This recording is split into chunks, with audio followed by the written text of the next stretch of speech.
ఆరాధనకు చేరుకున్నటువంటి నా పేర సహోదరి సహోదరులందరూ కూడా మన నామంలో ఒకేపూర్వకమైన వందనాలు తెలియజేస్తున్నాను. ప్రతి సమయంలో నేటి ప్రభుత్వ సంఘముగా రాజ్యముగా చేరే మనం దేవుని గణనాన్ని గౌరవం. ఈ సమయంలో అందరూ కలిసి పశుప్రాణి 20 ఆలోచన చేసుకుంటున్నాం. ఈ దినం మనం ఆలోచన చేసిన మాట ఏంటంటే, క్రైస్తవులుగా విశ్వాసులుగా ఉన్నాము. ఎవరిని దేనిని హత్తుకొని మనం క్రైస్తవులుగా జీవిస్తున్నాం అనే విషయాన్ని ఆలోచించాల్సిన. ఎవరిని హత్తుకొని బతుకుతున్నామా? లోకాన్ని దేవుడా దేనిని హత్తుకొని బతకాలి, దేనిని హత్తుకొని బతుకుతున్నామనే విషయాన్ని మనం ఆలోచించాలి. అయితే హత్తుకోవడం అనేటువంటి మాట మనకి ఎక్కడ బాగా వినపడుతుందంటే పెళ్లిళ్ళలో బాగా వినపడుతుంది.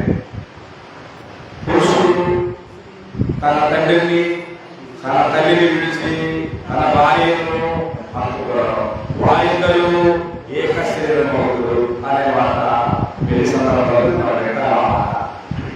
అయితే నేటికి వివాహంలో 100 మంది భార్యాభర్తల్లో 100కి ఒక 5 అట్లా కొంచెం ఎడబాటు అనేటువంటి జరుగుతూ ఉంది సారిగా. అంటే భార్యాభర్తలు కలిసి ఉండాలని చేయతోనే దేవుడు సంకల్పించాడు. కుటుంబం వారు సంకల్పించి వారికి కావాల్సినటువంటి ప్రయోజనం ప్రయత్నిస్తారు. వారితో కలిసి ఉంటారు, హత్తుకునే ఉంటారు. అయితే మరి భార్యాభర్తలైనటువంటి వారు హత్తుకోవడం న్యాయం. మరి వారిద్దరే హత్తుకున్నారా, దేవుడితో హత్తుకుని కదా? వారిద్దరు హత్తుకొని ఉన్నారా? కానీ వారిద్దరూ కలిసి దేవుణ్ణి హత్తుకొని ఉండాలి. మనం కూడా దేవుణ్ణి హత్తుకొని ఉండాలి. ఎప్పటి వరకు? మరణ పర్యంతం వరకు కూడా మనము దేవుడిని హత్తుకొని జీవించవలసిన బాధ్యత మనందరి ఎంతో ఉన్నాయి. కానీ ఎవరు కూడా అలాంటి ఆలోచన చేయగల. నేను దేవుడిని హత్తుకున్నా, లోకాన్ని హత్తుకున్నా, నేను దేవుడిని హత్తుకున్నా. హత్తుకునే వాటికి అర్థం ఏంటంటే కాలుగా తోడుగా ఉండడం, ఒకటిగా ఉండడం, దగ్గరగా ఉండడం, కలిసి ఉండడం. మనకు దేవుడితో కలిసి ఉంటున్నామా? దేవుడితో వంటి కట్టబడి ఉన్నామా? దేవుడు మనం ఒకటే ఉన్నామా అని అంటే సపరేటే. ఎందుకంటే మన ఆలోచన వారికి కారణం, మన ఉద్దేశాలు సరైనటువంటి లేదు కారణం అవన్నీ కూడా సపరేట్గా ఉన్నాయి మనకి. కాబట్టి మనం లేఖనాలలో మన గంధాన్ని గమనించినట్లయితే ఏం చెప్పబడుతుందంటే గ్రంథంలో, నీ దేవుడైన యెహోవాని హత్తుకొని అంటే లోకాన్ని విడిచిపెట్టమని, లోకంలో సమస్తాన్ని విడిచిపెట్టమని, నీ దేవుడైన యెహోవాను మాత్రమే హత్తుకొని బ్రతకాలని గ్రంథం మనకు ఉపదేశిస్తాయి. ద్వితీయోపదేశకాండము 10వ అధ్యాయము 20వ వచనం కానీ మన సమయంలో ఆలోచించిన గ్రంథం నుండి. ద్వితీయోపదేశకాండము 10వ అధ్యాయము 20వ వచనం కానీ మన సమయంలో గురించి ఆలోచించేవాడు. నీ దేవుడైన యెహోవాకు భయపడి ఆయనను సేవించి ఆయనను హత్తుకొని ఆయన నామమున ప్రమాణం చేయగలిగాడు. ఎవరికి భయపడాలి? దేవుడికి భయపడాలి. ఎవరిని హత్తుకోవాలి? ఆయన్ని హత్తుకోవాలి. ఎవరిని సేవించాలి? ఆయన్ని సేవించాలి. ఎలా కనపడుతుంది? ఆయనకి భయపడే ప్రజలు ఎక్కడ ఉన్నారు? ఆయనను సేవించే ప్రజలు ఎక్కడ ఉన్నారు? ఆయనను హత్తుకునే ప్రజలు ఎక్కడ ఉన్నారు? ఉన్నారా లేదా? ఉంటే ఎవరు ఒకవేళ ఉంటే వారు ఎవరు అనే విషయాన్ని మనం ఆలోచించుకోవాలన్నా, నిజంగా దేవుడికి భయపడిన ప్రజలు ఉన్నారా? నిజంగా నిజంగా నేను యజమానుడైతే, నేను నీకు దేవుడినైతే నాకు భయపడేవాడు ఎక్కడ ఉన్నాడు అనేటువంటి ప్రశ్నని సైన్యములకు అధిపతి యెహోవా సెలవిచ్చే మాట ఒకసారి మలాకీ గ్రంథం చదవబడిన సమయంలో, మలాకీ గ్రంథము 1వ అధ్యాయము, మలాకీ గ్రంథము 1వ అధ్యాయము 6వ వచనాన్ని చదవబడిన సమయంలో, కుమారుడు తన తండ్రిని గనపరచును కదా, దాసుడు తన యజమానిని గనపరచును కదా, నా నామము నిర్లక్ష్య పెట్టి ఆడుకున్నారా, నేను తండ్రిని అయితే నాకు రావాల్సిన ఘనత ఏమాయను, నేను యజమానునైతే నాకు భయపడేవాడు ఎక్కడ ఉన్నాడు అని అడిగిందెవరు? మలాకీ ప్రవక్త కాదు. అడిగిందెవరు? విషయం ప్రవక్త కాదు. అడుగుతుందెవరు? యెహెజ్కేలు ప్రవక్త కాదు. ఎవరు అడుగుతున్నారు అంటే సైన్యములకు అధిపతి అయినటువంటి యెహోవా అడుగుతున్నాడు. ఏమని? నాకు భయపడేవాడు ఎక్కడ ఉన్నాడు, నన్ను కనపరిచేవాడు ఎక్కడ ఉన్నారు అని దేవుడు అడుగుతున్న రోజుకి ఆనాటి ఇశ్రాయేలు సమాజం చెప్పాలి, ఈనాటి క్రైస్తవ సమాజం కూడా చెప్పవలసినటువంటి బాధ్యత భారము మనందరి పురస్కారం మీద రాయబడి ఉన్నదే విషయం మర్చిపోవాలి. అప్పటికంటే నీ దేవుడైనటువంటి యెహోవాకు భయపడి ఆయనను సేవించి ఆయనను హత్తుకోవాలనే మాటని గ్రంథం మనకు బోధిస్తుంది. కానీ ఎంత మేరకు మనం దేవుడిని హత్తుకుంటున్నాం, ఎంత మేరకు ఆయనకు భయపడుతున్నాం, ఎంత మేరకు ఆయనను సేవిస్తున్నాం అంటే దేవుని పని వచ్చరికి లెక్కలు వేస్తాం. దేవుడి దగ్గరికి వచ్చరికి లెక్కలు వేస్తాం. కానీ అదే మన జీవితాల్లో మన బతుకులో జరిగే కార్యక్రమాలు ఎక్కడ లెక్కలు కనిపించవు. ఆ లెక్కలు వేయడానికి ఎవరు కావాలి? లెక్కలు కావాలి అంటే ఏం కావాలి? జీవితం కావాలి. జీవితం ఇచ్చినెవరు? దేవుడు ఇచ్చాడు. కానీ సమస్తము ఇచ్చిన దేవునికి మాత్రం లెక్కలు కడతాం మన జీవితాల్లో. ఏమీ ఇవ్వనటువంటి లోకానికి మాత్రం అవధులు లేనంత అత్యుత్సాహాన్ని మనం కనబడుతూ ఉంటాం. నేటికి నాటికి కాబట్టి యెహోవాకు భయపడి ఆయనను సేవించి ఆయనను హత్తుకోవాలి అనేది చాలా ప్రాముఖ్యమైనది, చాలా ప్రామాణికమైనది.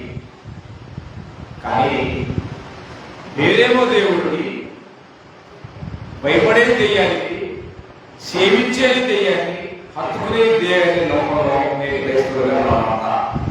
కానీ అది అంత శ్రేయస్కరం కానీ అది అంత ప్రయోజనకరం కాదు అనే విషయాన్ని మనం గమనించినటువంటి విషయాన్ని గ్రంథం మనకు బోధిస్తుంది.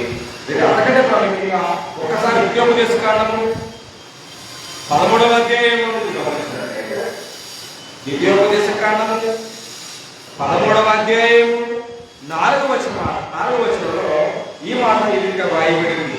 విద్యోపదేశ కాండము 13వ అధ్యాయము 4వ వచనంలో, మీరు మీ దేవుడైన యెహోవాకు లోబడి ఆయనకే భయపడి ఆయన ఆజ్ఞను అనుసరించి ఆయన మాట విని ఆయనను సేవించి ఆయనను హత్తుకొని ఉండవలెను అనే మాట రాయబడింది. చదవండి. మీరు మీ దేవుడైన యెహోవాకు లోబడేవారుగా ఉన్నారా? మీరు మీ దేవుడైన యెహోవాకే తిరుగుబాటు చేసేవారుగా ఉన్నారా? లోబడుతున్నామా, తిరుగుబాటు చేస్తున్నామా? ఆయనకు భయపడుతున్నామా లేదా బెదిరిస్తున్నామా?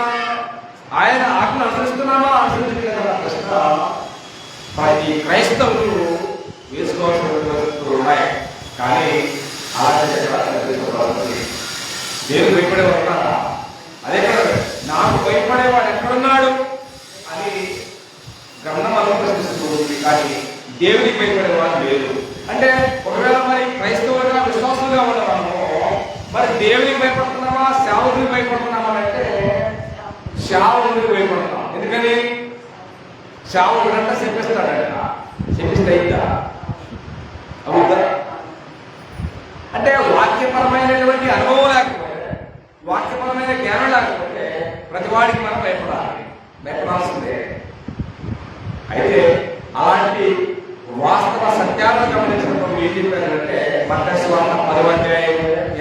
వచ్చిన ఆత్మను చంపలేక దేహమును చంపవారికి భయపడకుడి కానీ ఆత్మను దేహము నరకములో నశింపజేయగల దేవుడికి మిక్కిలి భయపడాలి అని ప్రభువు బోధించారు.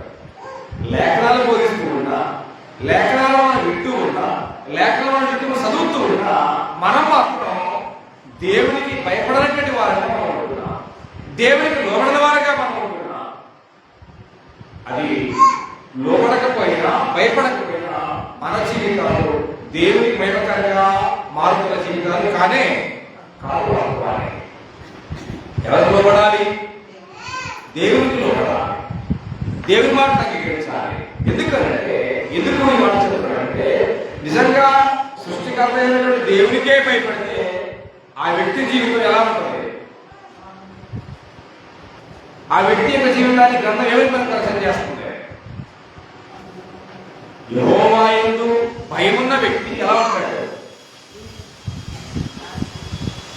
అదే కీర్తన గ్రంథము 19వ కీర్తన 9వ వచనంలో చెప్తుంది, యెహోవా యందైన భయము పవిత్రమైనది. అంటే భయం లేని వ్యక్తి జీవితం అపవిత్రమనే కదా అర్థం. యెహోవా యందు భయభక్తులు కలిగి ఉన్న వ్యక్తి తన జీవితాన్ని పవిత్రంగా ఉంచుకున్నారు. భయం లేని వ్యక్తి తన జీవితాన్ని ఎప్పటికప్పుడు అపవిత్రం చేసుకుంటూ ఉంటాడు. అది సైనికుడు అర్థం. నిజంగా దేవునికే భయపడిన వ్యక్తి, దేవునికే లోబడిన వ్యక్తి, దేవుని హత్తుకున్న వ్యక్తి, దేవుని ఆజ్ఞ పాటించిన వ్యక్తి ఎలాంటి సందర్భంలోనైనా ఆ వ్యక్తి చాలా పవిత్రంగా ఉంటాడు. పవిత్రంగా ఉన్నారు. దానికి ఎగ్జాంపుల్ యోసేపు. తన జీవితంలో అనుకోని సమస్యలు ఎన్నో ఎదురయ్యాయి, ఎన్నో అవాంతరాలు, ఎన్నో ఆటంకాలు. అంటే తన భక్తి జీవితానికి ఏదో రంగు పూయాలనుకుంటే అయిందా? మనకి మనం పూసుకుంటే అయింది, కానీ ఇతరులెవరో పూయాలనుకుంటే అది అవ్వదు. కాబట్టి ఆమె పూయాలనుకున్నారు. ఎవరికి? యోసేపుకి. కానీ ఆయన మనస్సులో లేనిటువంటి కనుక అక్కడే మాట్లాడాడు, నేను దేవుడైనటువంటి యెహోవాకి ఇంత ఘోరమైన పాపాన్ని I will never do that, నేను చేయలేదు అన్నాడు. నేను చేయలేను, ఇంత ఘోరమైన పాపాన్ని నేను చేయలేదు అన్నాడు. చేసే వ్యక్తి ఎందుకంటే ఇవాళ ఇష్టాయిస్తాన్ని బట్టి ప్రపంచంలో ఎన్నో జరుగుతున్నాయి, ఎన్నో వింత శాస్త్రం, ఎన్నో వింత పాపలు ఎన్నో ఉన్నాయి. మనం చూడగలిగితే స్త్రీ పురుషుల జీవితాలను చూస్తున్నాయి. కానీ యోసేపు ఎక్కడా కూడా ఆమెకు అవకాశాన్ని మనకి పాపం వైపుకి, సాతానుడికి, అపవిత్రతకి అవకాశం ఇవ్వకుండా తన పవిత్రతను కాపాడుకోవడానికి తాను యెహోవాకు లోబడ్డాడు, యెహోవాకు భయపడ్డాడు, ఆయనకే లోబడి జీవించాడు తప్ప ఎక్కడ కూడా అలాంటి ప్రయత్నాలు ప్రయోగాలేవి చేయాలి. నిజాన్ని ఓడించడం, నిజాన్ని దాచిపెట్టడం, నిజాన్ని సమాధి చేయడం ఈ భూమి మీద ఏ మానవుడికి తరం కాదు. నిజాన్ని, సత్యాన్ని, న్యాయాన్ని, ధర్మాన్ని ఎవ్వడో ఎక్కడ దాన్ని బంధించడం అసాధ్యం. అబద్ధాన్ని బంధించవచ్చు, అబద్ధంతో అడావుడు చేయవచ్చు, కానీ అబద్ధానికి ఎన్నో హంగుల తెచ్చి తప్ప అది ప్రపంచం అందంగా ఉండదు. కానీ నిజానికి ఏ హంగులు అర్థనవసరం లేదు. నిజం ఎప్పుడు కూడా సింగిల్ గానే ఉంటుంది. అబద్ధానికి ఎన్నో ఎన్నో కొంతలో ఉండాలి. ఎందుకంటే నిజానికి రుజువులు ఉంటాయి, అబద్ధానికి రుజువులు ఉంటాయి. కాబట్టి నిజం ఎప్పుడు కూడా నిర్భయంగా ఉంటుంది, అబద్ధం అడావుడు చేస్తుంది. కానీ ప్రపంచం అంతా అబద్ధానికే ఇది ఆప్షన్ ఉందనే విషయాన్ని చూడకుండా దేవుడికి కానీ దేవుడికే లోబడాలని కదా మనం కోరుతుంది. కానీ లోబడుకోవాలి. ప్రార్థించేవారు ఉండొచ్చు, ఆరాధించేవారు ఉండొచ్చు, కానీ దేవుని హత్తుకునేవారు ప్రతినిత్యం ప్రార్థన చేసుకోవచ్చు, ఆదివారం ఆరాధనకి వెళ్ళొచ్చు, గురువారం ఆరాధనకి వెళ్ళొచ్చు, ఎక్కడికైనా సరే ఎక్కడికైనా వెళ్ళొచ్చు. అయినా అవునా? నీ మనసులో ఉన్నది ఏదో అది అయ్యేటువంటి ప్రత్యేక కాదు. మీరు కాబట్టి గ్రంథాన్ని మనం బోధించినట్లయితే, గ్రంథాన్ని మనం వింటున్నట్లయితే నీ ప్రవర్తన అంతటి ఆయన అధికారానికి లోపడానికి ఓడిపోతున్నారు. ఎవరు ఆయన అధికారం? ఎవరి అధికారం కావాలా? ఎంతసేపటికి మన అధికారమే మనకు అవసరం. నా పనే చేయాలి, నేను చెప్పిందే చేయాలి, ఎవరు చెప్పింది నీకు అవసరం లేదు చెప్పి అహంకారం తీసుకొని మనం మాట్లాడుకుంటాం. కానీ మనం కూడా దేవుని అధికారానికి ఎలా ఒప్పుకోవాలి, లోపడాలి. కానీ ఏదో పైకి ప్రార్థన చేస్తాం, సమాజం చూసిన ప్రార్థనకి వెళ్ళొచ్చామని చెప్పుకుంటాం, గ్రంథాన్ని చదువుతాం, గ్రంథాన్ని పెట్టాం. కానీ దేవుని యొక్క అధికారానికి మాత్రం మనం దాన్ని ఒప్పుకోలేము, దానికి మనం లోపడలేము. కాబట్టి వాటన్నిటిని గమనించినటువంటి మోషే భక్తుడు ఇశ్రాయేలుతో మాట్లాడుతూ, మీరు మీ దేవుడైన యెహోవాకే భయపడి ఆయనకే లోబడి ఆయననే సేవించి ఆయన ఆజ్ఞల విషయంలో నమ్మకంగా గైకొనాలి అనే మాట ఆయన స్పష్టంగా మాట్లాడుతున్నారు.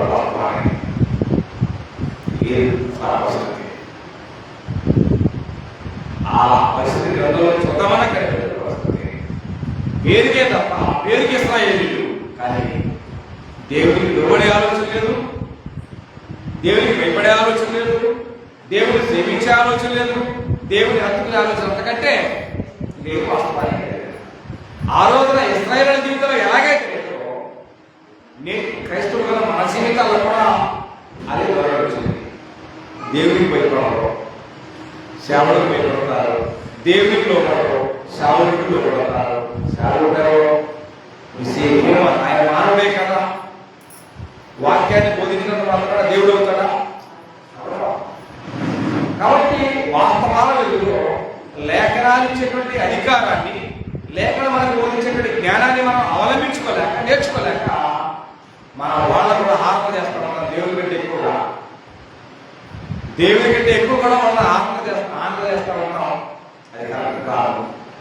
అందుకోసమే ఆ విషయంలో ఒక సందర్భం జ్ఞాపకం చేస్తా. కొర్నేలి అన్యుడు, ఎవరైనా కొర్నేలి అన్యుడు, ఆయన శతాధిపతి, ఆయన మొక్కేవాళ్ళు చాలా మంది ఉన్నారు. ఆయన స్వార్థ అవసరం, స్వార్థ నిమిత్తం పేతురు ఆయన ఇంటికి వచ్చాడు. పేతురు తన ఇంట కాలు పెట్టగానే అన్యుడైన కొర్నేలి భక్తిపరుడు, యథార్థవంతుడు, దేవునికి భయభక్తులు కలిగినవాడు, దాన ధర్మాలు చేసేవాడు. అలాంటి కొర్నేలి భక్తుడు పేతురు ఇంట ప్రవేశించగానే ఏం చేసేదారు కదా? ఏం చేశారు? పేతురు, అపోస్తుడైన పేతురు కొర్నేలి ఇంట కాలి పెట్టగానే కొర్నేలి ఏం చేశాడు? ఏం చేశాడు? అపోస్తుడైనటువంటి పేతురు కొర్నేలి ఇంట కాలి పెట్టగానే కొర్నేలి పేతురు పాదాలకి నమస్కారం చేశాడు. అప్పుడు పేతురు ఏమన్నాడు? నేను దేవుని స్థానమందు ఉన్నానా? నేను మానవుడే.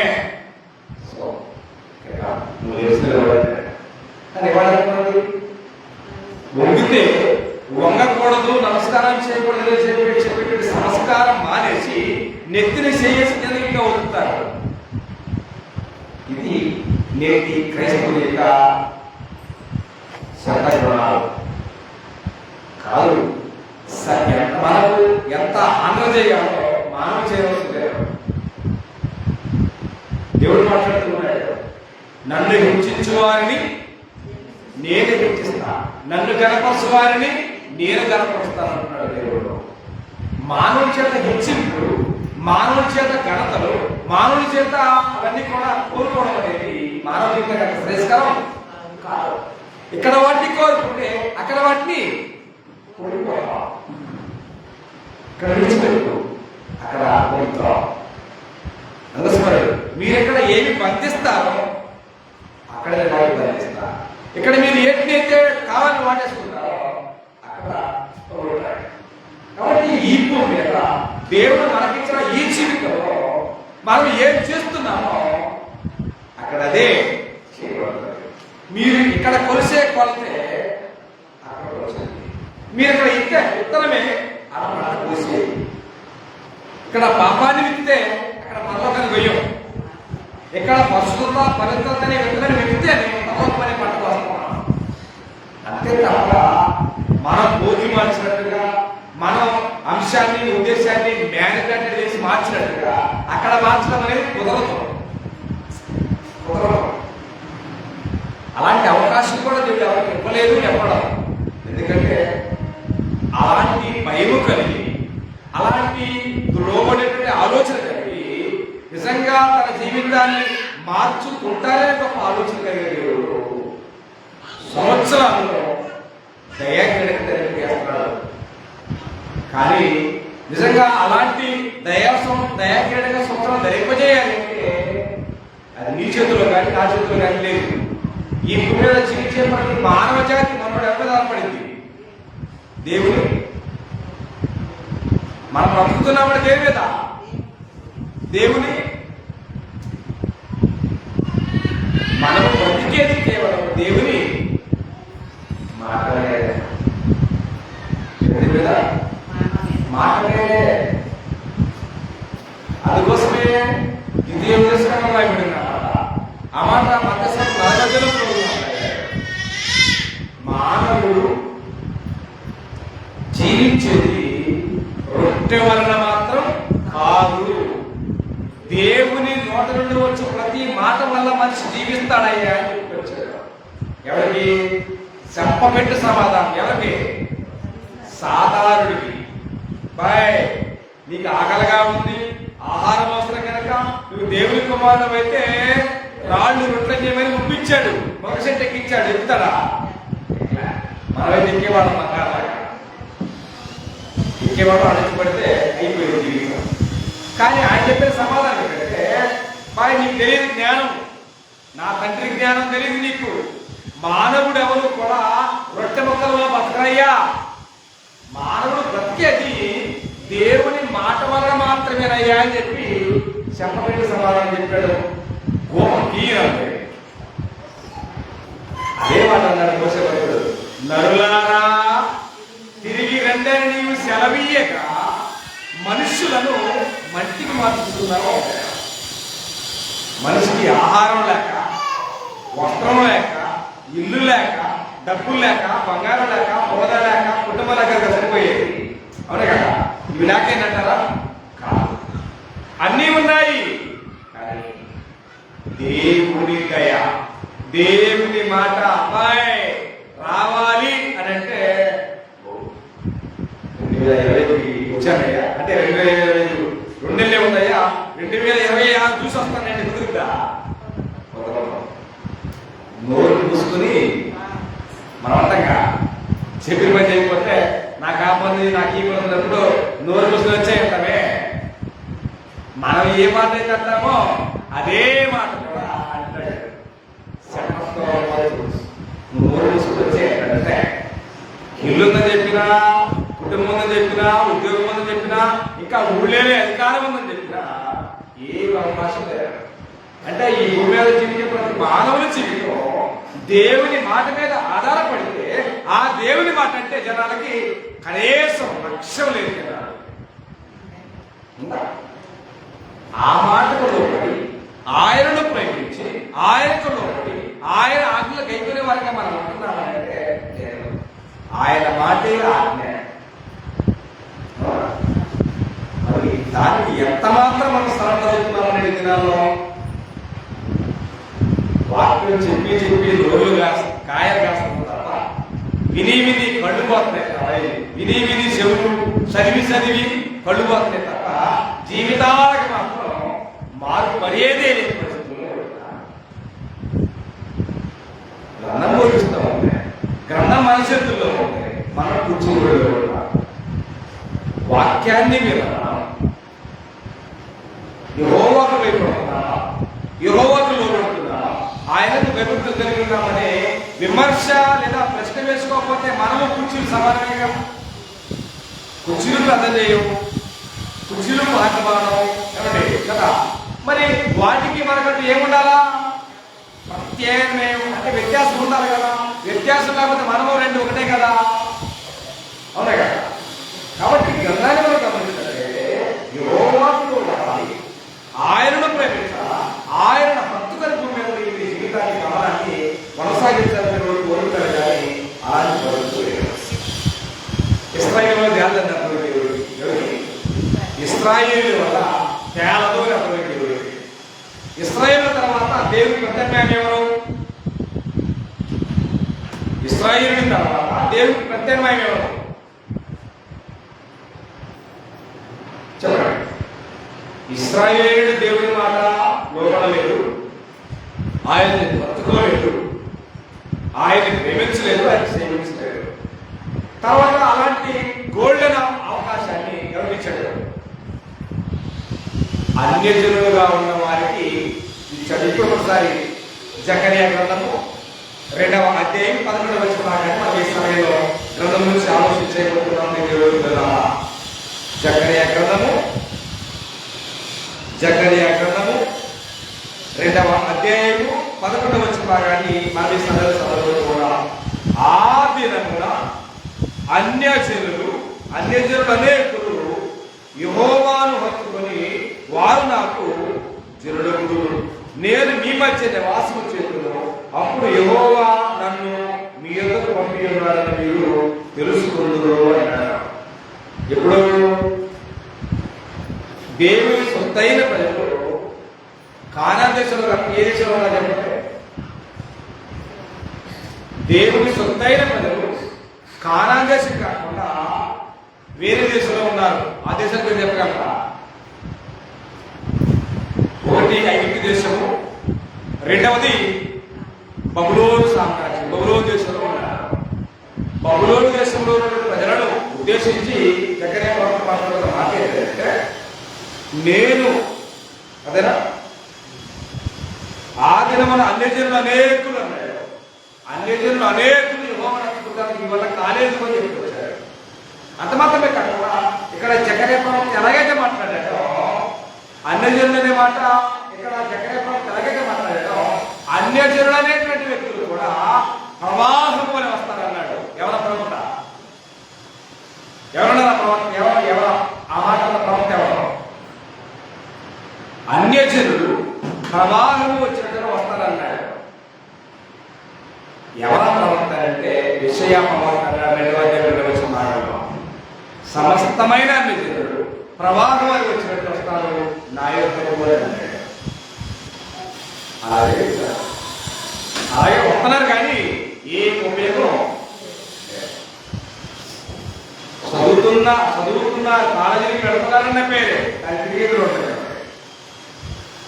చూసేది సినిమాలు, ఉండేది బస్ స్టాండ్లలో, ఉండేది రైల్వే స్టేషన్లో అన్నది ఎంత వాస్తవమో నేటి ప్రార్థనలకు వెళుతున్న భక్తుల పరిస్థితి కూడా అదే. వెళుతున్నామన్న పేరే కానీ ఎవరి భజన? దెయ్యాల భజన. ఎవరికి భయము? మనుషుల భయం. ఎవరికి లోబడతారు? మానవులు భయపడతారు, మానవులు భయపడతారు. అది దేవుడు కోరుకున్న పవిత్రమైన భక్తి. ప్రార్థనకి వెళుతున్నామన్న పేరు, కాలేజీకి వెళుతున్నామన్న పేరు కాక వారి ఆలోచన వేరు, వారి ఉద్దేశం వేరు, వారి వే ఆఫ్ థింకింగ్ వేరు అన్న విషయాన్ని గ్రంథమైతే స్పష్టంగా బోధిస్తుంది. కాబట్టి అక్కడ అన్యజనులు నన్ను హత్తుకుంటారు అని చెప్పి మాట్లాడుతున్నటువంటి దేవుని మాటలో మాట్లాడబోతున్నటువంటి దేవుని కదా. అంతకంటే ప్రాముఖ్యంగా క్రైస్తవులుగా ఉన్న మనం, విశ్వాసులుగా ఉన్న మనం దేనిని హత్తుకోవాలంటే ఆయనను ఆజ్ఞలు కూడా హత్తుకోవాల్సిన అవసరం ఉన్నాయి. కానీ ఇవాళ చాలా మందికి ఆయన ఆజ్ఞలన్నా ఆయన వాక్యం అన్నా తలపోడు ఒళ్ళు వండుతూ ఉంటాయి.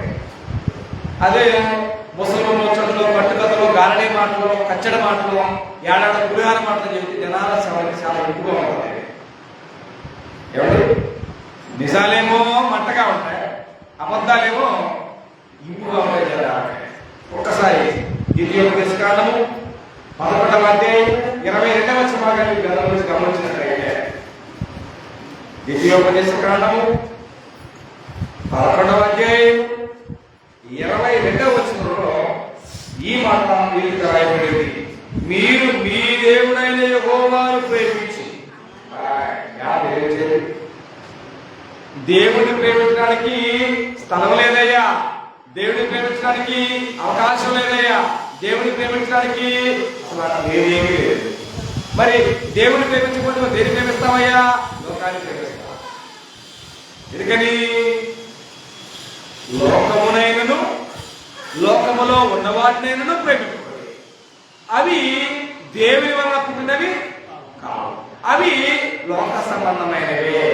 లోకమును దాని ఆశయు గతించిపోదు, కానీ దేవుని చిత్తము జరిగించేవాడు నిరంతరం నిలుస్తారనే మాట యోహాను రాసిన 2వ అధ్యాయం 15 నుంచి 17 రాయబడింది. లోకంలో ఏముందయ్యా? కావలసినంత లోకంలో ఉన్నాయి. లోకంలో ఏముందయ్యా? ఉంది. ఏముందయ్యా అంటే, 1 శరీరాశ ఉంది, 2 నేత్రాశ ఉంది, 3 జీవప్రము. ఇవన్నీ ఎవరికి అవసరమయ్యా? దేవుణ్ణి ప్రేమించే క్రైస్తవులకు అవసరం. దేవుని ప్రేమించే క్రైస్తవులకి లోకం అనేది ఎలా ఉంటుంది? లోకం అనేది హేయంగా ఉంటుంది. లోకం అనేది చాలా ద్వేషంగా ఉంటుంది. కానీ దేవుణ్ణి ప్రేమిస్తూ ఉన్నామని చెప్పుకుని నటించే క్రైస్తవులు లోకం చాలా ఎక్కువగా ఉంటుంది. లోకంలో క్రీస్తులు ఎవరికి ఉన్నాయా? ఏం లేవు. కాబట్టి వాక్యం అనే వేళలో మనం గమనాన్ని గమనించినట్లయితే నేటి క్రైస్తవులు లోకాన్ని ప్రేమించినట్టుగా దేవుణ్ణి ప్రేమించలేరు. మనం లోకాన్ని ప్రేమించడం ఎప్పుడు ప్రారంభించాం? ఎప్పుడు ప్రారంభించాం? సహజంగా లోకములో ఉన్న ఏ తండ్రి అయినా ఏ తల్లి అయినా తన బిడ్డని ఇప్పుడు ప్రేమిస్తారు. తల్లి తన కుమార్తెని కుమారుడిని 9 నెలలు మోస్తుంది. 1000 ప్రయాస గురించి మోస్తారు తల్లి. అయినా తన బిడ్డను తాను వినలేదు, ప్రేమించలేదు. కారణం ఏంటంటే, ప్రేమించాలి అంటే ఒకటి అవసరం చెప్పగలరా? ఏ తల్లి తన గర్భంలో శిశువును చూసి ఇష్టాన్ని కలిగి ఉంటారు, తర్వాత అభిమానం కలిగి ఉంటారు, అభిలాష కలిగి ఉంటారు. కానీ పుట్టినటువంటి బిడ్డ కళ్ళారా చూస్తే తప్ప ప్రేమించలేదు. ఏ తల్లి అయినా ఏ తండ్రి అయినా పుట్టినటువంటి బిడ్డను ఆకారాన్ని చూస్తేనే మనసులో ప్రేమ ఉత్పన్నమవుతుంది. అంటే మానవుని ఆలోచన ఏంటంటే, ఏదైనా కళ్ళారా రూపాన్ని చూడాలా, రూపాన్ని చూస్తేనే దాన్ని ప్రేమించాలా ప్రేమించకూడదు అనేటువంటి ఆలోచన డిసైడ్ చేస్తాడు. అంటే ఈ భూమి మీద ఉన్నటువంటి ఒక తల్లి ఒక తండ్రి తన పుట్టినటువంటి బిడ్డ యొక్క ఆకారాన్ని చూస్తే ప్రేమించడం ప్రారంభించబడింది. అవునా? అవును. మరి మన జీవితాలను అవతారమే లేనప్పుడు, మన జీవితాలకు రూపమే లేనప్పుడు దేవుడు ప్రేమించాడు. ఎవరు దేవుడు? తిరిగి దేవుడు ప్రేమిస్తారా? దేవుడు ప్రేమించాడు. దేవుడిని ప్రేమించడం అయ్యా అంటే, నేను నా భార్యను ప్రేమిస్తా, నేను పుట్టినటువంటి పిల్లలను ప్రేమిస్తా, ఉద్యోగాన్ని ప్రేమిస్తా, లోకాన్ని ప్రేమిస్తా, లోకంలో ఉన్న బంగారాన్ని, అధికారాన్ని, కాంతని, కనకాన్ని ప్రేమిస్తానని చెప్పి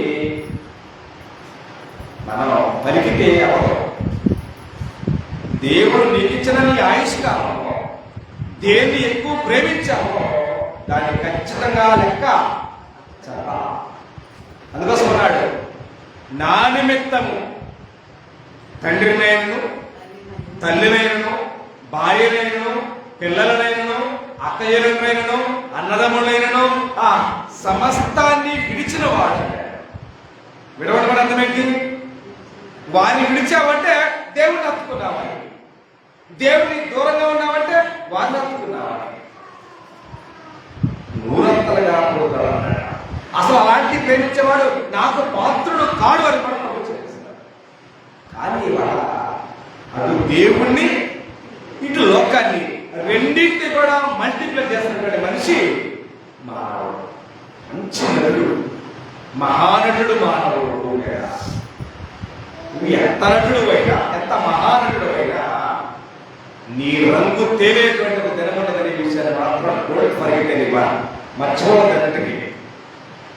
కాబట్టి గ్రంథం అనేటువంటి వాటికి ఎదురు పోలిస్తామంటే మన జీవితాన్ని మార్చుకోవడం. ఎక్కడ మాట్లాడుతున్నారు ద్వితీయోపదేశకాండంలో ఏమన్నాడు చూడండి సార్. ద్వితీయోపదేశకాండము 11వ అధ్యాయము 22వ వచనంలో సత్యం ఏంటంటే 11:22 మీరు మీ దేవుడైన యెహోవాను ప్రేమించి ఆయన మార్గములన్నిటిలో నడవాలన్నాడు. నడుస్తారా? నా రూట్ సపరేట్ అంటాడు. దేవుని మార్గాన్ని నా రూట్ సపరేట్ అంటాడు. ఇది ఒక కీర్తన గ్రంథంలో మాట్లాడాడు. 158 కీర్తనలు వచ్చిన నీ దేవుడైన యెహోవా యందు భయభక్తులు కలిగి ఆయన త్రోవల యందు నడుచు వారందరూ ధన్యులు అన్నాడు. నీకు సపరేట్ మార్గం ఏమీ లేదు. దేవుడు పంపిన మార్గంలోనే నువ్వు ఈ లోకానికి వచ్చావు. దేవుడు వెళ్ళమన్న మార్గంలోనే నువ్వు వెళ్ళాలి. నీకంటూ సపరేట్ రింగు లేదు, వే కూడా లేదు అనుకోండి. కాబట్టి మనకు వే ఎవరయ్యా అంటే కుమారుడు క్రీస్తు. ఆయనే మార్గం. ఆయన ద్వారా తప్ప ఎవడును తండ్రి అయిన దేవుని యొద్దకు రాడు అని చెప్పి ప్రభువు చేశారు. కానీ ఇక్కడ మనం ఏం చేస్తా ఉంటామంటే నా రూట్ వేరు, నా ఆలోచన వేరు, నా ఉద్దేశం వేరు అంటే ఆడా మార్చేస్తాడు. ఆయన కూడా మారుతాడు. నిత్య జీవానికి వెళ్తున్నాడు మర్చిపోయి ఇక్కడ నరకానికి వెళ్ళమంటాడు. అయిపోలా దరిద్రం. కాబట్టి ఇక్కడ మనం చేసేదాన్ని బట్టి మాత్రమే మనం అక్కడ ప్రతిఫలాన్ని పొందుతున్నామనే విషయాన్ని మర్చిపోవాలి. కాబట్టి ఆటల విషయంలో, ప్రేమించే విషయంలో, లోబడే విషయంలో ఖచ్చితంగా చాలా జాగ్రత్తగా ఉండాలని దేవుడు కోరుతున్నాడు. కానీ అలాంటి జాగ్రత్త మనకు అలాంటి జాగ్రత్త మనకు లేనే లేదు. భౌతిక సంబంధ జీవితానికి మాత్రం చాలా జాగ్రత్త. అవునా కదా? వానొస్తుంది, జాగ్రత్త. ఏమనాలా? గుడుగా చలి వస్తుంది, జాగ్రత్త. ఏమడాలా?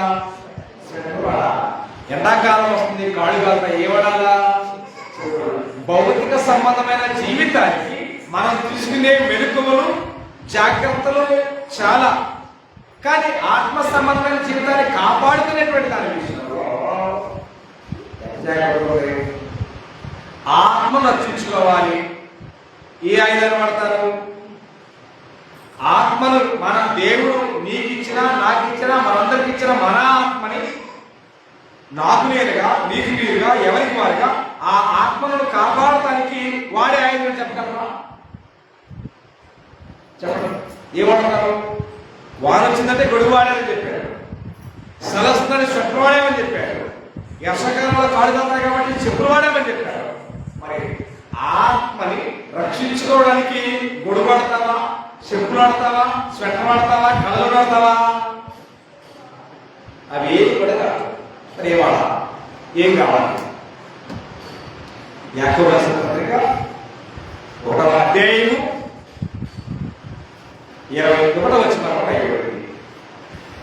అందుచేత సమస్త కల్మషమును, విర్రవీగుచున్న దుష్టత్వమును మాని లోపల నాటబడి మీ ఆత్మలను రక్షించుటకు, మీ ఆత్మలను రక్షించుటకు చెప్పు కాదు, చీపిరి కట్ట కాదు, గొడుగు కాదు, స్వెటర్ కాదు, కళ్ళజోడు అంతకంటే కాదే కాదు, మీ ఆత్మలను రక్షించుటకు శక్తి గల వాక్యాన్ని సాత్వికంగా గ్రహించాలన్నాడు.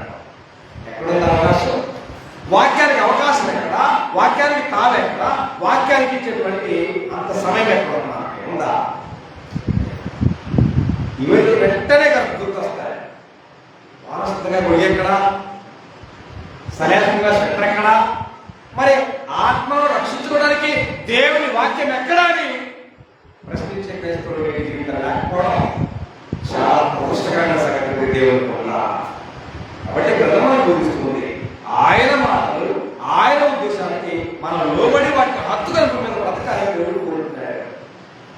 సహజంగా శాసనాలు అనే అర్థం ఏంటి? శాసనం అనే అర్థం ఏంటి? శాసనము అనే మాట ఎక్కడ పడతారు? శాసనాలు ఎవరివి? లోకంలో శాసనములు లోకంలో రాజుని. ఒక దేశంలో శాసనాలు జారీ అయ్యాయి. ఏ దేశంలో చెప్పగలరా? రాజులు చెప్పగలరా? ఎగ్జాక్ట్గా బబులోను దేశంలో నెబుకద్నెజరు యొక్క ఆలోచనలు శాసనాలు బయటకు వచ్చాయి. ఏంటి ఆలోచన? ఏంటి ఆ శాసనాలు అంటే, బబులోను సామ్రాజ్యంలో ఉన్న ప్రతివారు రాజైన నెబుకద్నెజరుని నిలబెట్టించిన బంగారు పథకు నమస్కారం చేయాలి. ఎవరైనా సాగిలపడి నమస్కారం చేయాలి అనేటువంటి శాసనము బబులోను సామ్రాజ్యానికి జారీ చేయబడింది. శాసనం అంటే అర్థం ఏంటంటే మార్పు లేనిది. శాసనం అంటే అర్థం ఏంటంటే మార్చలేనిది. అలాంటి శాసనం జారీ చేయబడింది. రాజు శాసనానికి దేవుని శాసనానికి చాలా వ్యత్యాసం ఉంది. అందుకోసమే మనుషులకు భయపడతావా దేవునికి భయపడతావా అనేటువంటి తారతమ్యంలో ఆనాడు బబులోను దేశంలో ప్రజలందరూ కూడా ఆయన నిలబెట్టించిన బంగారు పథకానికి సాగిలపడి నమస్కారం చేసింది. దేశం మొత్తం చేసింది. కానీ అక్కడ ఎంతమంది మిగిలారు? 3 మిగిలారు. రాజు శాసనాన్ని వ్యతిరేకించిన, తృణీకరించిన, అవాయిడ్ చేసినటువంటి 3 భక్తులు అక్కడ మిగిలారు. ఎవరు వారు? 1 షద్రకు, 2 మేషకు, 3 అబేద్నెగో వారు. రాజా, నీ శాసనాలు ఉల్లంఘించిన వారు 3 ఉన్నారు. ఆ శాసనాలు ఉల్లంఘించిన వారు అక్కడ పనిష్మెంట్ ఏంటంటే ఇదేలా అగ్నిగుండంలో వేయాలి. ఆ దేశంలో వీరు ప్రముఖులు కనుక వీరి కోసం, వీరు ప్రత్యేకమైన కనుక వీరి కోసం అగ్నిగుండం ఎంత రెట్టిపోయింది? ఎంతలో? 7 రెట్టింపు చేశారంట. అగ్నిగుండాన్ని అందరి కోసమే సహజం, కానీ వీళ్ళ కోసం 7 రెట్టింపు చేసి అగ్నిగుండంలో వేశారు. నిజమైన శాసనాల కట్ట దేవుడు కనుక ఏం జరిగింది? కాలిపోయారా? మనిషి శాసనాలకి దేవుడి శాసనాల వ్యత్యాసం ఏంటో వారికి అర్థమైంది. ఇవాళ మనకు అర్థమవుతుందా? అర్థం కాదు. మనుషులకు అవకాశం ఇస్తాం, దేవుడికి అవకాశం ఇస్తాం. మనుషుల మాట వింటాం, దేవుడి మాట వింటాం. దేవుడికి భయపడం, మనుషులకు భయపడం. మనుషులు లోపడతాం, దేవుడికి లోపడతాం. మళ్ళీ అంగీకరిస్తాం, దేవుడికి అంగీకరిస్తాం. భక్తి జీవితానికి అది నిదర్శనం తర్వాత అక్కడ రుజువైంది. ఏమని? ఏ భాష మాట్లాడే వారిలో కానీ, ఏ ప్రజలలో కానీ, ఏ దేశంలో కానీ వారి దేవుడే దేవుడు, వారి దేవుడే పూజారిపడినటువంటి నిర్ధారణ ఎవరైంది? వారు కూడా గుంపులో గోవిందలాకి దండ పెట్టి పట్టుకొచ్చేస్తే నిజమైన దేవుని యొక్క ఆలోచన వచ్చేలా దేశంలో. కాబట్టి మనం కూడా ఎక్కడికి వెళ్ళినా అక్కడ పరిస్థితులు కలపడగా బతకడం కావాల్సింది. మనకు మార్గం ఉంది, మనకు ఆలోచన ఉంది. దేవుడి కనుక ఆ వ్యూ అలా కనబడతా ఉంటాం ఎక్కడికి వెళ్ళినా. కానీ మనం ఏ ఎండకి ఆ ఊరు పడతా ఉంటాం, ఏ అడుగులకి మడుగుతూ ఉంటాం, ఏ రోటికాడ పాట ఆ రోటికాడ పాడుతున్నాం. మనకంటూ ఒక ప్రత్యేకమైన వేలో ఉండాలని మనం ఒక ప్రత్యేకమైన క్రైస్తవుని విషయం మర్చిపోయి యాకాడమే మల్టిప్లిట్ చేస్తూ ఉంటాం, ప్లేట్లు మారుతూ ఉంటాం. ఇక్కడ నువ్వు మార్చు, అక్కడ ఆయన మార్చుతాడు. నువ్వు క్రైస్తవుడేనని ఇక్కడ మారిస్తే నువ్వు క్రైస్తవుడు కాదు అని చెప్పి ఆయన ప్లేట్ మారుస్తాడు.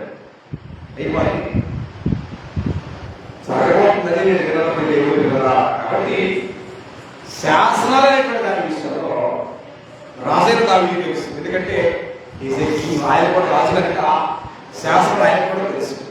కానీ రాజైన దావీదు మాట్లాడుతున్న మాట ఏంటో ఒకసారి 119వ కీర్తన 31వ భాగం చదవబోతున్న ఈ సమయంలో కీర్తన గ్రంథము 119వ కీర్తన 31వ భాగంలో సత్యం ఏంటంటే యెహోవా నీ శాసనములు అని. 119వ కీర్తన 31వ భాగం యెహోవా నేను అంటే అర్థం ఏంటి? యెహోవా దావీదు అనే నేను నీ శాసనములను హత్తుకొని ఉన్నాను, నన్ను సిగ్గుపడనీయకూడదు. దేవుడు ఏ సందర్భంలో కూడా సిగ్గుపడలేడు. దేవుణ్ణి నమ్ముకొని దేవునికి భయపడి ఆయనకు లోబడి ఆయనను హత్తుకునేటువంటి ఏ వ్యక్తిని దేవుడు సిగ్గుపడనీయడం అన్నది నిజానికి నిలుపుతారు. ఎవరు చెప్పగలరా? ఒకటి యేసేపు, 2 యోబు, 3 యోనా, 4 షద్రకు అభ్యర్థులనేవారు, 5 దానియేలు.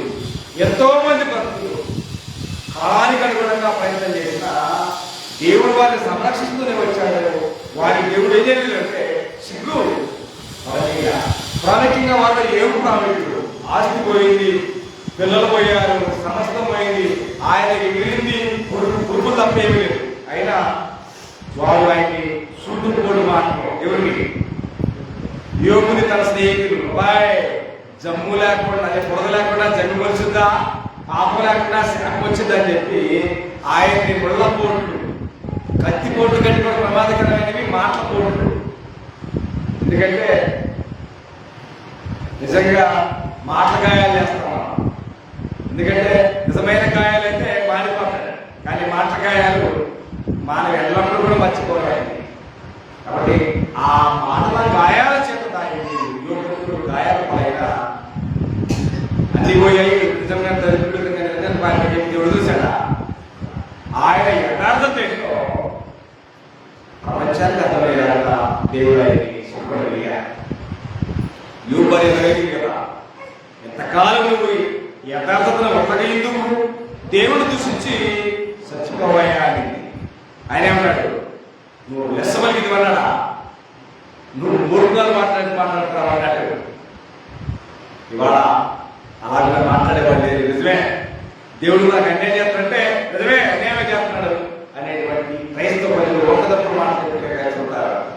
అని దేవుడు ఇప్పుడు అన్యాయస్తుడు కాడు. ఆయన మాట ఇచ్చి పెంచుకున్నాడా? ఆయన అబద్ధం ఆడటానికి, మాట తప్పడానికి ఆయన మానవుడు కాదు, నరపుత్రుడు కాదు. సమర్థుడైన దేవుడు ఆయన. కాబట్టి ఆయన అన్యాయం చేయడం న్యాయవంతుడు అని, ఆయన యథార్థవంతుడు, న్యాయం తప్పకుండా అసంభవం అన్నాడు. ఏ భక్తుడే న్యాయం తప్పడు. ఆయన నిజంగా ఏపు జీవితంలో ఎలా న్యాయం తీర్చదన్నది శివరాజ్యాన్ని కనబడతా ఉంది. ఆయన ఏవైతే కోల్పోయాడో తిరిగి వాటి తెలియని దేవుడు ఆయన గ్రహించాడు. సిగ్గుపడ్డా? సమయంలో కొంత సేవలు పెట్టచ్చు, కానీ శివరికి ఏం గెలిచింది? న్యాయం గెలిచింది, యథార్థత గెలిచింది, పవిత్రత గెలిచింది, దేవునికి భయపడే పరిస్థితులు గెలిచాయి తప్ప దేవుని వ్యక్తిని పండించిన ఎవరు గెలవని విషయాన్ని కూడా గ్రంథం అనుకోవచ్చు. కాబట్టి నేను నీ శాస్త్రం అందుకొని సిగ్గుపడలేదు. కాబట్టి సిగ్గుపడాల్సిన పరిస్థితి ఎప్పుడయ్యా మనము దేవుని చిత్తానికి వ్యతిరేకంగా పాపం చేసినప్పుడు ఆటోమేటిక్ మనం మిగిలేది సిగ్గే. ఆ సిగ్గే ఎలా కనబడిందంటే ఆదాము దగ్గర కనబడినటువంటి వాస్తవం. కాబట్టి 119 కీర్తన ఒకసారి 6వ వచనం ప్రకారం చూడండి.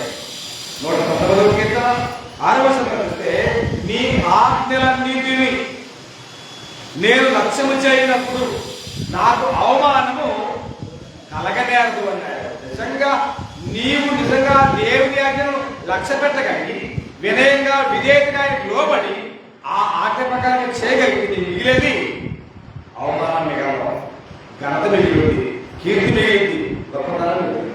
ఎందుకంటే నన్ను కనపరిస్తే నేను కనపరుస్తా, నన్ను మహిపరిస్తే నేను మహిపరుస్తా, నన్ను గొప్ప చేస్తే మిమ్మల్ని కూడా గొప్ప చేస్తా.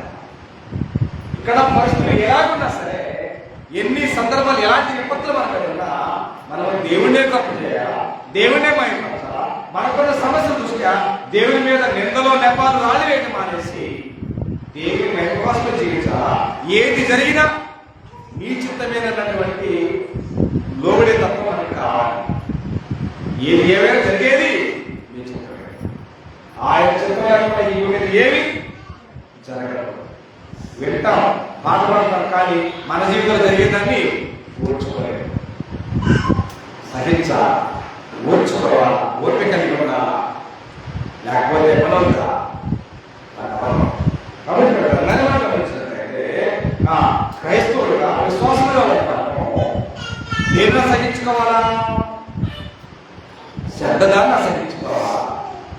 మంచిదారిని హత్తుకొనుట. మంచి నచ్చుదా? ఎందుకు? మంచిలో కూర్చుంటారు, న్యాయంలో కూర్చుంటారు, అయితే అబద్ధంలో దుర్మార్గంలో ఏముంటుంది కనుక పౌలు రోమిలకు రాసిన పత్రిక 12వ అధ్యాయం 9వ వచనం సమయంలో రోమిలకు రాసిన పత్రిక 12వ అధ్యాయం 9వ వచనం రోమిలకు రాసిన పత్రిక 12వ అధ్యాయం 9వ వచనం నీ ప్రేమ నిష్కపటమైనదై ఉండమనను శ్రద్ధలను సహించుకొని మంచి దానికి హత్తుకొని అంటారు. దేని హత్తుకుంటారు? మంచిగా ఆలోచిస్తారా, చెడుగా ఆలోచిస్తారా? మంచిని పెరుగుతారా, చెడుని పెరుగుతారా? మంచిని సపోర్ట్ చేస్తారా, చెడు సపోర్ట్ చేస్తారా? అంటే మనకి చెడుకే సపోర్ట్ చేస్తాం. మంచిని ప్రేమించం, మంచిని సపోర్ట్ చేయం, మంచిని కలవలేయం, మంచిని దూరంగా పెడతాం. ఇది మానవ యొక్క జీవితంలో ఉన్న సహజ లక్షణం. కానీ దేవుడు చూస్తున్నాడు, నువ్వు మంచిని ప్రేమిస్తున్నావు, చెడుని ప్రేమిస్తున్నావు, దేనికి దగ్గరగా దేవునికి దూరం, దేనికి దగ్గరగా దేనికి దూరంగా పట్టుకున్నావు కనుక దేవునికి తెలియదు కాదు.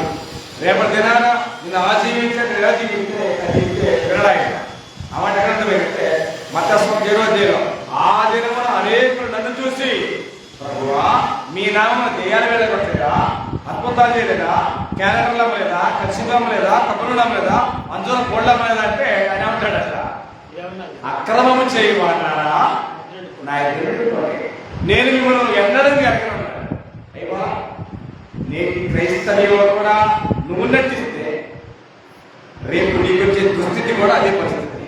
స్థితి అదే, స్థితి మారదు. ఇక్కడ నటిస్తే ఆయన ఖచ్చితంగా బయటకు వచ్చేస్తారు. సమస్య నేటి క్రైస్తవ్యంలో ఉన్న మోసం నిజమెక్కడో, యథార్థత ఎక్కడో, అబద్ధం ఎక్కడో, అన్యాయం ఎక్కడో, ఘోరం ఎక్కడో అనేటువంటి విషయాలని పరిగణించేటువంటి సామర్థ్యం మనకు ఉండాలి. ఉంటుందా? నేను చాలా సందర్భం వచ్చాను.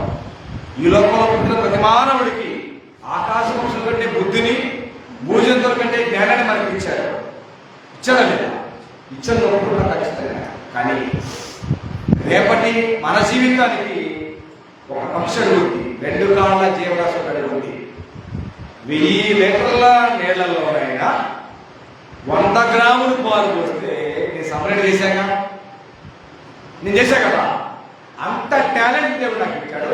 నాకంటే జ్ఞానాన్ని, నాకంటే బుద్ధిని మీకు ఇచ్చాడుగా. మరి మీరేంటే చెప్పి ఆ జీవరాశి కూడా మనం చూసి నవ్వుకునేటువంటి స్థితికి మనం దిగజారుతామని ఏంటో జీవరాశి ఇంత టాలెంట్. 100 లీటర్ల నీళ్ళలో 100 గ్రాములు పాలు పోస్తే 100 గ్రాములు పాలు మాత్రమే తీసుకుంటుందన్న గొప్ప నలసినటువంటి మనిషి మనకంటే చల్లగా. మరి రేపటిన అలాంటి అంశాలలో పడి మీరు చేసే పని ఏంటని చెప్పి మనల్ని అడిగితే మనకి సిగ్గు కదా, మనకు అవమానం కదా. అలాంటి దుస్థితి రాకుండా ఉన్నారంటే దేవుడు హెచ్చరిస్తూ ఉన్నాడు. మీరు జ్ఞానం లేని వారై ఉండొద్దు, బుద్ధి లేని వారై ఉండొద్దు. వాటిని కొనుక్కోండి. వెండి కన్నా బంగారం కంటే కూడా అమూల్యమైనది జ్ఞానం, అమూల్యమైన బుద్ధి. వాటిని సంపాదించుకోండి, వాటిని కూడా కట్టుకోండి. సంత వీధిలో జ్ఞానం కేకలు వేస్తారు, కొనుక్కొచ్చుకొని అంటున్నాడు. కానీ మనం విలువైన డబ్బులు పెట్టి అబద్ధాన్ని, అన్యాయాన్ని, దుర్మార్గాన్ని, దుష్టత్వాన్ని, పాపాలను కొనుక్కుంటున్నాం. కానీ నీతిని, యథార్థతని, పవిత్రతని మనం చూడడంలో మనం అక్కడ ప్రత్యేక ఆయన వాక్యాన్ని పొందుతున్న సందర్భంలో శాస్త్రులు, పరిశీలు ఆయన విరోధంగా ఉన్నారు. కానీ లోకంలో ఉన్న ప్రజలందరూ ఆయన వాక్యం మీద వాళ్ళందరూ కూడా ఆయన హత్తుకున్నారనే విషయంలో ఎవరి యేసును హత్తుకున్నారు. ఎందుకు? నిజంగా వాక్యం చెప్పేది ఒక వ్యక్తి యొక్క వాక్యం అందరికి నచ్చదు. ఎందుకని నచ్చదు? లోపం లేని వాళ్ళకి నచ్చుద్ది, లోపం ఉన్న వాళ్ళకి నచ్చదు. కూర్చుకుంటుందిగా, గాయమైందిగా, కళ్ళలో కారం పెట్టుకుంటుందిగా.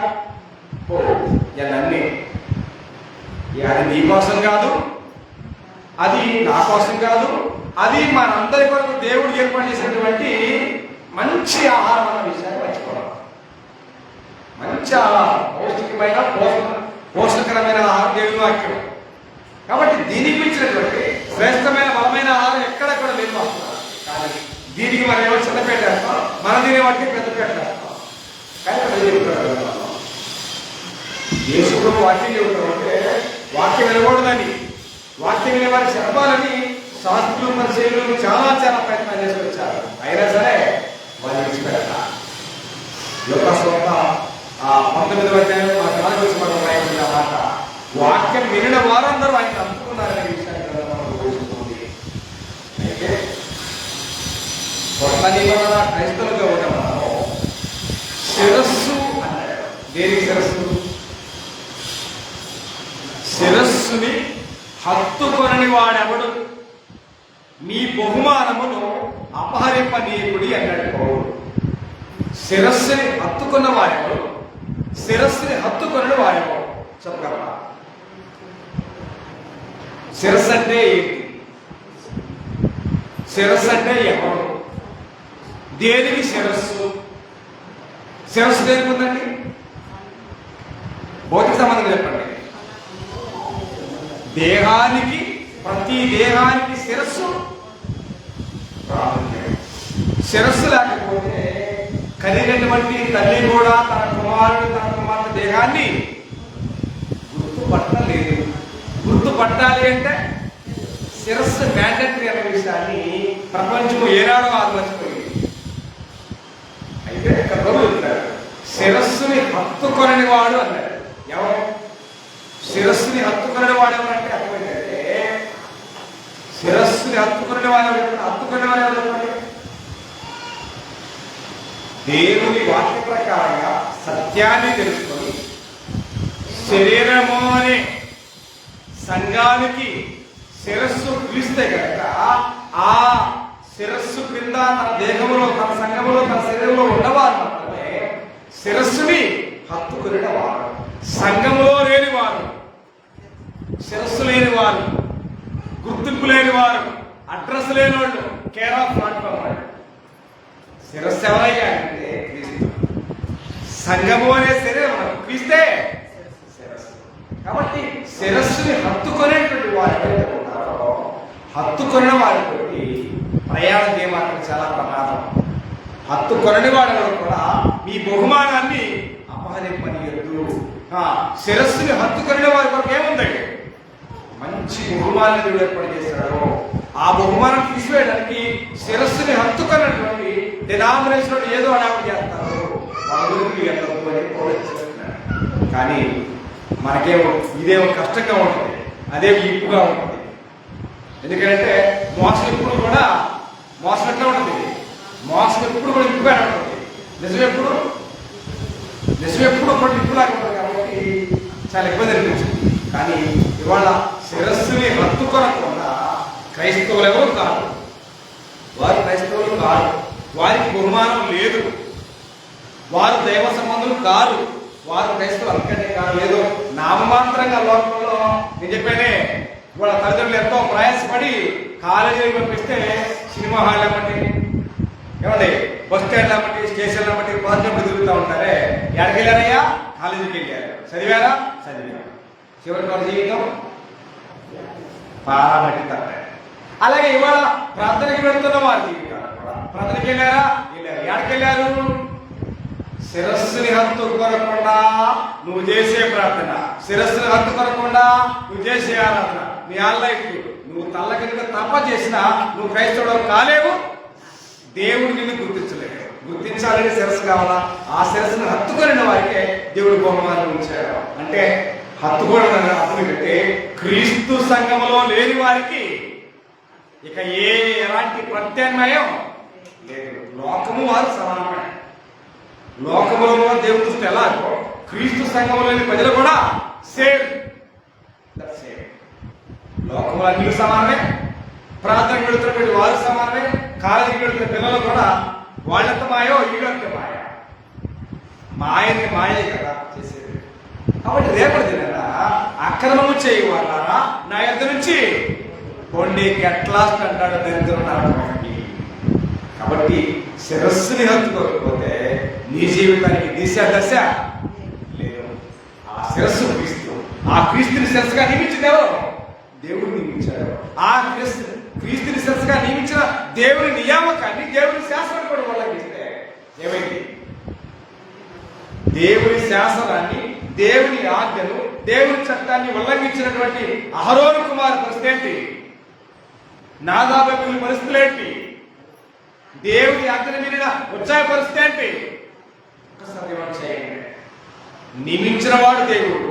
ఆ నియమానికి నీవు నేను ప్రపంచమంతా లోబడాలి. అందుకోసమే శిరస్సుని హత్తుకొనని వాడెవరు మీ బహుమానం అపాయపడికుండా జాగ్రత్తగా ఉండండి అన్నారు. అందుకోసమే మనము క్రీస్తు సంఘంలో ఉండి శిరస్సుని హత్తుకునే వాళ్ళని మనం ఉండగలిగితే మనం సదాకాలం ప్రభుతో ఉంటాము. లేకపోతే సదాకాలం సాతానుతో ఉంటాం, సదాకాలం నరకంలో ఉంటాం, సదాకాలం అగ్నిగుండంలో ఉంటాం. అగ్ని ఆరదు, పురుగు సాగదు. అలాంటి అగ్నిగుండానికి అర్థము ఏది కావాలో తెలుసుకోవాల్సింది మనమే. నేటి క్రైస్తవ్యానికి క్రీస్తు సంఘము కాక వేరే ప్రత్యామ్నాయం అంటూ భూమిదేది? క్రీస్తు సంఘము దేవుడికి. లోకంలో ఎన్నున్నాయో అన్ని కూడా దెయ్యాన్ని. దేవుల్లో ఉన్నామో, దెయ్యంలో ఉన్నామో, దేవుని అతుకున్నామో, దేవుని అతుకున్నామో తెలుసుకోవాల్సింది నీవే, నేనే. ఎవరి బాగా తెలుసుకోగలిగితేనే బలా నమ్మకమైన మంచిదాసుడా, లోకము పుట్టింది మొదలుకొని మీ కొరకు సిద్ధపరచబడిన నిత్యరాజ్యంలో ప్రవేశించాడని చెప్పి ఆయన వెల్కమ్ చేస్తాడు, ఆయన హామీ చేస్తాడు. ఇక్కడ నువ్వు దెయ్యాన్ని అనుసరించి దేవుడికి తెలియవాడు.